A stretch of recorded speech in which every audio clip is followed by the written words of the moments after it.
Mother's Day is this Sunday. And while the world is posting brunches, flower bouquets, and best mom ever tributes, you might be drowning.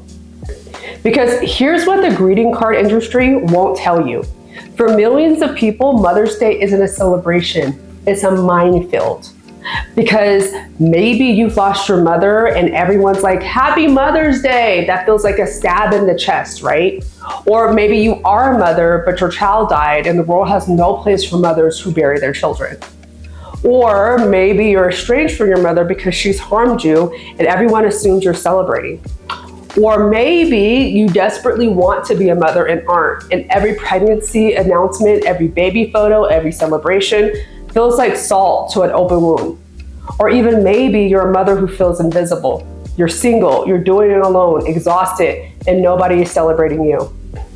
Welcome to the Healing with Amber channel. I'm Amber, a psychospiritual grief therapist, evidential medium, and someone who understands that Mother's Day is complicated grief. So many of us struggle on this day. Today, I'm discussing the following, okay? The different types of Mother's Day grief that nobody talks about, practical tips for actually surviving Sunday, BIPOC-specific cultural expectations that make this harder, permission to opt out completely, and what actually helps versus what actually doesn't. And at the end, I'll talk to you about 2 things happening later this week that might support you even more through this, okay? So let's get into it. So let's name 6 different types of Mother's Day grief because your specific pain matters, all right? So the first one, you've lost your mother, she's gone. And Mother's Day is a cultural wide reminder of what you don't have anymore. Every commercial, social media post, every call your mom reminder, it's all telling you things that you can't do anymore, right? Because the world expects you to celebrate while you're just trying to survive. Number 2, you are a mother, but you lost your child. The cruelest grief, right? You're a mother with empty arms. Mother's Day celebrates motherhood, but nobody talks about how to hold mothers whose children has passed. You exist in an impossible space, mother and childless at once. 3, you're estranged from your mother or she's estranged from you. Maybe she was abusive. Maybe the relationship is toxic. Maybe you had to cut contact to survive. But the world assumes that all mother-child relationships are loving and they're caring, the complexities of grieving someone who's alive but not safe. 4, you want to be a mother and aren't yet, or maybe even ever, okay? Infertility, miscarriage, stillbirth, choosing not to have children but grieving that choice. Being unable to afford children, being without a partner, every path to non-motherhood carries grief, and Mother's Day makes it all visible. For some of y'all who are childless and proud, this is not for y'all, obviously, right? 5, a mother who feels invisible. Single motherhood, the mother's doing everything alone. Mother whose labor is never acknowledged. The mother who's exhausted and nobody sees it. The mother who's in an abusive relationship. The mother who can't escape poverty. You're doing the work, but nobody is actually celebrating you. 6, you have a complicated relationship with your own motherhood. Maybe you love your kids but hate motherhood. Okay, let's normalize that. Maybe you have postpartum depression. Maybe you're grieving the version of motherhood that you thought you would have. The world only wants the grateful, glowing mother narrative, and you're more complex than that, right? So which one out of the 6, or is it multiple that you relate to? Okay, comment down below because your specific grief deserves to be named, all right? And if you like this video, please consider subscribing and like the video. If you need support navigating Mother's Day grief, because this isn't just about Sunday. This is about surviving in a culture that doesn't hold space for complicated mother stories. So why does Mother's Day grief feel so particularly brutal? Because it's everywhere. You can't escape it. It's not like a birthday or anniversary you can privately navigate. It's commercial, cultural, and unavoidable. Because every store has Mother's Day displays, every restaurant has Mother's Day brunch specials, every social media feed is full of tributes, every radio station is playing dedications, right? The grief is forced in public spaces when you need it to be private. Because the cultural narrative is so singular. right? We're told all mothers are loving, all mother-child relationships are beautiful, all mothers are celebrated, all women want to be mothers. None of that is true, but the dominant narrative has no room for the following: abusive mothers, deceased children, estrangement, infertility, child free by choice or circumstance, complicated motherhood. Okay, so if this is your story and it doesn't fit the Hallmark card, you're invisible, or worse, you feel like you're wrong for not fitting in, because grief plus cultural expectation equals shame. You're grieving and you're being told implicitly or explicitly that you should be celebrating, and that creates a shame spiral, right? Everyone else can do this, why can't I? I should be grateful for what I have. Other people have it worse. I'm just being too sensitive. No, you're grieving, and grief doesn't carry what day it is. It doesn't care what day it is. For BIPOC communities especially, the strong Black woman myth says you should be able to handle everything, including Mother's Day, without breaking. Cultural emphasis on family means opting out feels like betrayal, especially in communities where mother reverence is sacred. We've been through worse mentality. Dismisses your specific pain as not big enough to matter. Model minority myth says you should be grateful, successful, and definitely not publicly struggling, okay? You're navigating grief plus cultural pressure to perform strength. That's why it's so heavy, right? So what cultural expectation is hardest for you around Mother's Day? Share it in the comments. Let's name these pressures together, all right? And visit my website if you need support navigating Mother's Day grief with someone who understands both the psychological and cultural layers, all right? You can find that link down in the description. I help BIPOC women, remember that means Black, Indigenous people of color, navigate grief and move out of hopelessness through psychospiritual evidence-based counseling. I provide free consultations for California residents and spiritual counseling worldwide. So how do you actually get through Sunday? Well, here are 7 practical strategies, all right? So 1, we plan a day in advance. Don't leave Sunday open and hope you'll be fine. You might not be. Make a plan. Will you be alone or with people? What will you do with the hardest hours? That's typically morning and evening. What's your escape plan if your family comes and it becomes unbearable, right? Having a plan gives you control when everything else goes out of control. 2, my favorite word, set boundaries now, not Sunday morning, okay? If you're not going to brunch, church, family gatherers, whatever, tell people now. Don't wait until Sunday when you're already dysregulated, okay? So you can say something like this: I'm not doing Mother's Day this year. It's too painful. I need you to respect that without asking questions, because you don't owe anybody an explanation, really, okay? 3, curate your media ruthlessly. Okay, unfollow, mute, snooze anyone who's going to flood your feed with Mother's Day content. Turn off notifications. Consider a social media break from Saturday night through Monday morning, okay? Because you need to protect your nervous system.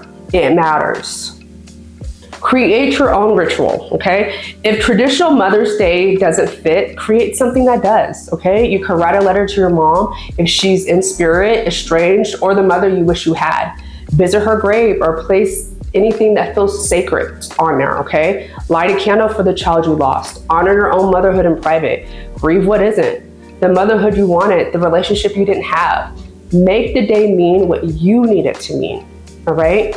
5, have your comfort resources ready. What regulates your nervous system? Have it ready. Comfort food, your person you can call on, your comfort show, movie that's queued up, walk route plan, crying playlist ready, journal and pen accessible. Don't scramble on Sunday, be prepared now. 6, give yourself permission to feel everything. You might be sad, you might be rageful, you might be numb, you might laugh at a meme and then cry 5 minutes later. All of it is okay. Grief on these hard days, it's not linear, it's chaotic. Allow it to be chaotic. 7, last one, plan for Monday. Sunday will end, but Monday might be hard too. Grief hangover is real. Don't schedule anything important on Monday if you can avoid it. Give yourself recovery time, right? So with all of that, what is your survival plan for Sunday? Share one thing that you're gonna do to protect yourself. Your strategy might help someone else. You are allowed to opt out of Mother's Day entirely. I need to say this clearly. You are allowed to opt out of Mother's Day entirely. You do not have to do the following. You don't have to go to brunch. You don't have to call your mother if it harms you. You don't have to attend church. You don't have to post tributes. You don't have to celebrate that you're a mother or pretend that you're fine or show up for family obligations. Do anything that serves your healing, okay? Opting out is not the following. It's not weak. It's not selfish. It's not disrespectful, ungrateful, or doing too much. None of that is wrong. Opting out is self-preservation. And if people are hurt by your absence, that's their work to do, not yours. You cannot portray yourself to manage other people's comfort with your grief. Now, for BIPOC folk especially, I know opting out feels like abandoning your family. I know it feels like you're being too American or too individualistic or forgetting where you came from. But here's the truth. Your ancestors will want you to survive, and sometimes surviving means saying no.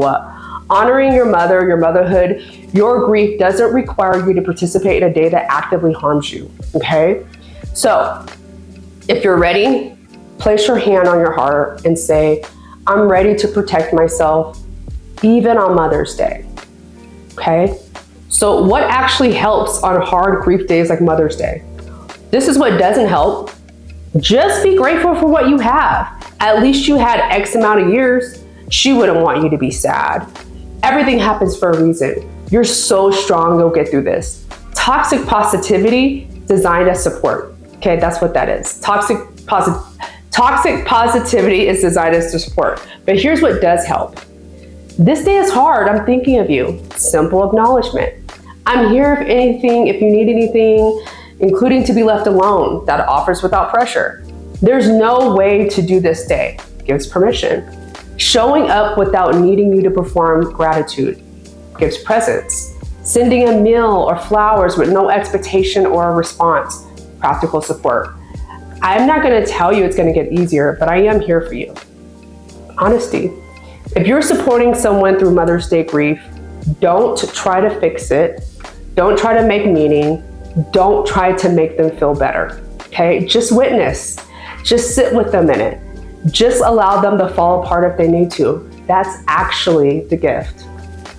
I write about supporting yourself and others through grief holidays on my Substack. I provide practical strategies, cultural context, permission giving. Link in the description is where you can find that. It's for BIPOC women navigating grief in a culture that doesn't make space for them, or really for us. So here's what I want you to know about what's available to support you during this week. So starting on Monday, no, it's not Monday, it's actually Tuesday the 12th, the Who Am I Now? Healing Identity Loss Through Grief 8-week group starts. This is a group specifically for women navigating identity loss after a major life change or loss. If Mother's Day is hard because you lost your mother, lost your child, or lost a version of yourself that you thought that you'd be, this group is for you. It's 8 weeks, it's live on Zoom, it's an intimate container for 8 women. I was gonna say 8 to 10, but it's 8 women, okay? Sliding scale prices are available. This group addresses the following: the 3 selves grief takes, which are relational, future, and believing, identity reconstruction after loss, the grief nobody names, and building new sense of self. If Mother's Day is hitting you because who you are has fundamentally changed, this is actually your container. Join the Grief Sanctuary for monthly grief support, moon rituals, collective practices, and other ritualistic healing modalities. Not modalities, but practices. This is an ongoing container, especially for when holidays hit, when anniversaries come, and when you just need community that gets it, okay? It's within my Substack, so go ahead and just click the same link down in the description, okay? Because you don't have to do these hard days alone. So here's what I want you to know. Sunday is going to be hard.